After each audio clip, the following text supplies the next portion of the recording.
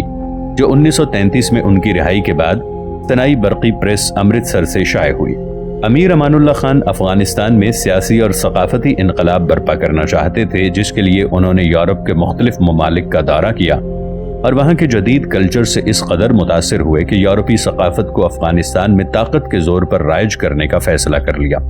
عزیز ہندی کے بقول امان اللہ خان نے سردار محمود خان یاور کے ذمے لگا رکھا تھا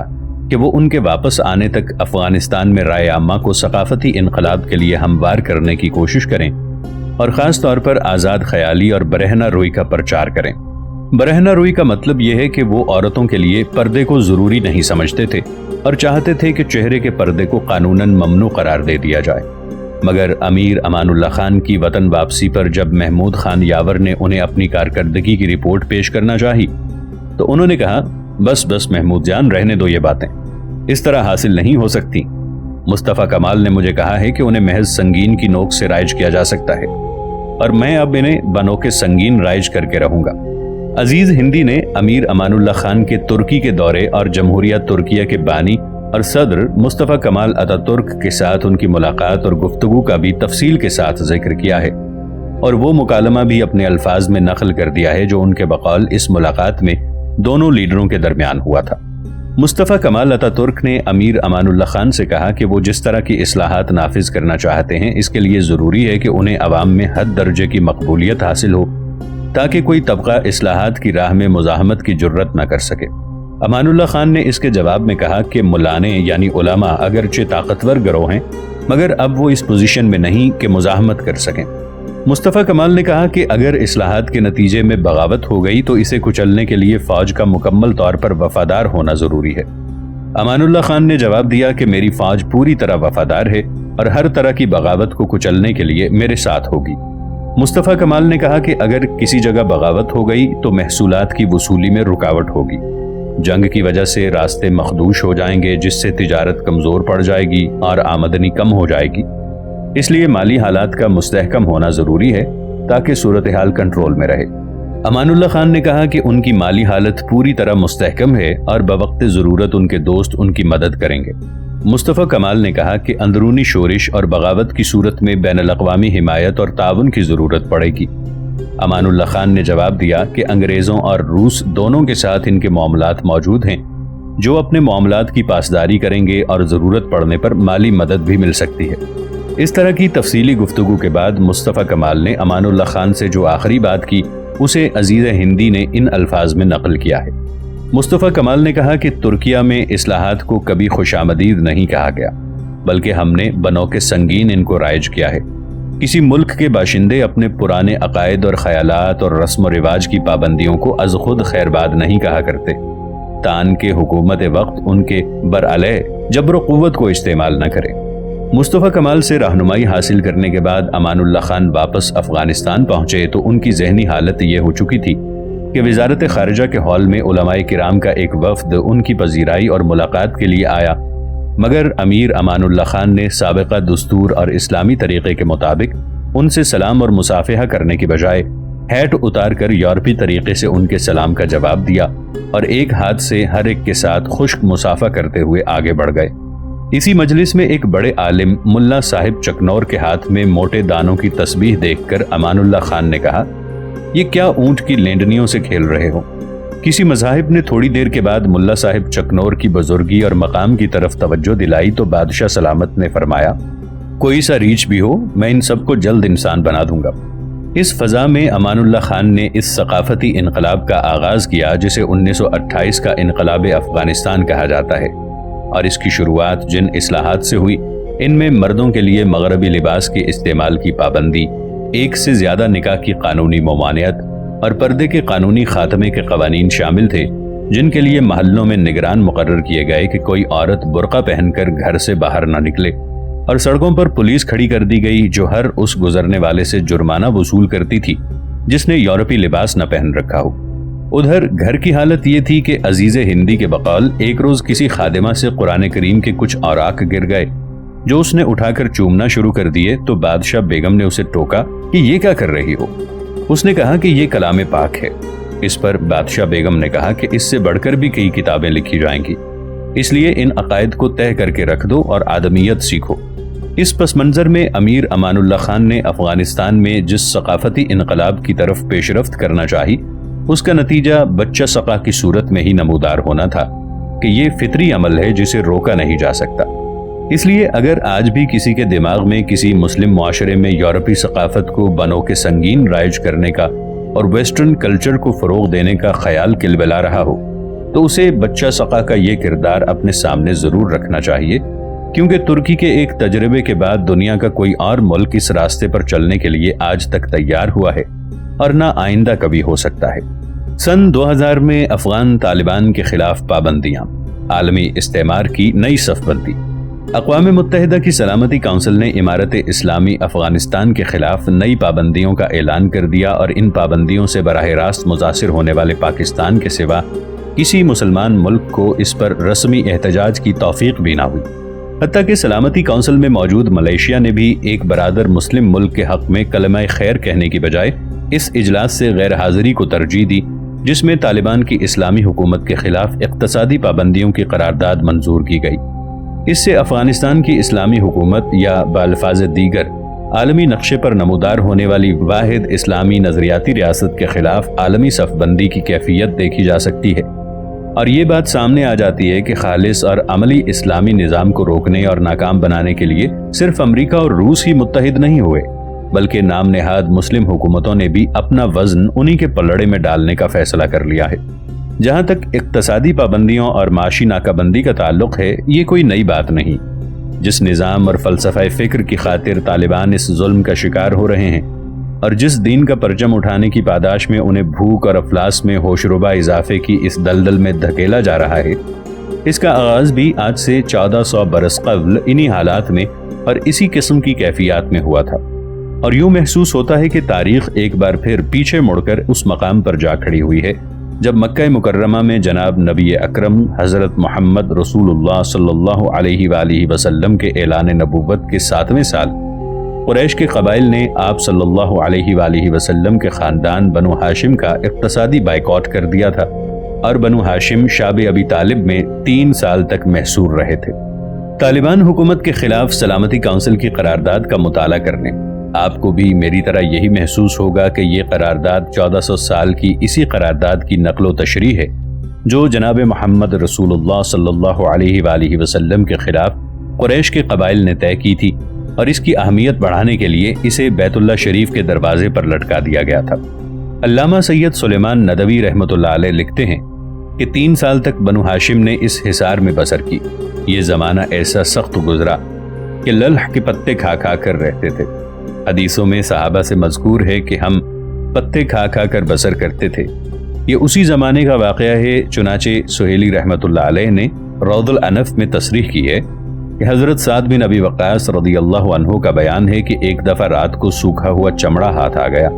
میں نے اس کو پانی سے دھویا، پھر آگ پر بھونا اور پانی میں ملا کر کھایا۔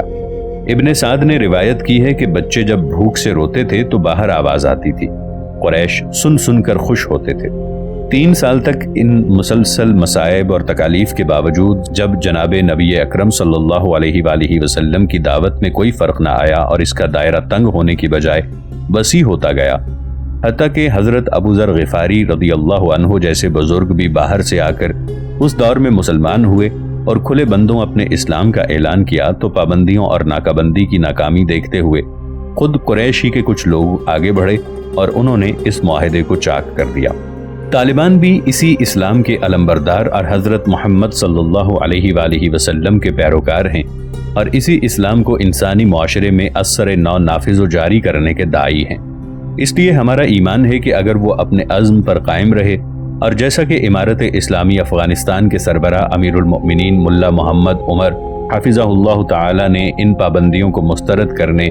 عرب مجاہد اسامہ بن لادن کو امریکہ کے حوالے نہ کرنے اور نفاذ اسلام کا عمل جاری رکھنے کا اعلان کیا ہے، انہوں نے تکالیف اور اذیتوں کی پرواہ نہ کرتے ہوئے اپنا سفر جاری رکھا، تو ان کے خلاف عائد کی جانے والی یہ پابندیاں بھی اسی طرح ناکام ہو جائیں گی جیسے قریش کا معاہدہ بنو ہاشم کے خلاف فیل ہو گیا تھا۔ 9 جنوری سن 2000 بھارتی طیارے کا اغوا اور طالبان۔